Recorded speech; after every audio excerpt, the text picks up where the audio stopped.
क्या पवन सिंह ने गाया है गाना के भाई, वाह वाह वाह, क्या बात है यार, दिल जीत लिया पवन भाई, ऐसा ही गावत रहा।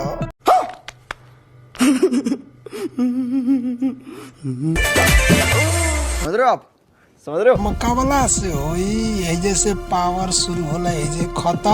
अब देखो भवंडर गाना भाई, बहुत मजा आवत। अरे वही वाह, तू समझा? हाँ नहीं, तू समझा नहीं।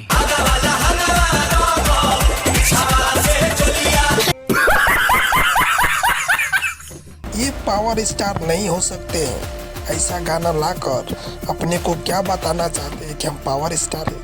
इनका फर्स्ट होली सॉन्ग है, यो भी फ्लॉप हो गया। तुम लोग कुछ कहो, यह गाना मुझे अच्छा नहीं लगा। हम पवन सिंह से यह उम्मीद नहीं लगाए हुए थे कि ऐसा ये गाना आएगा।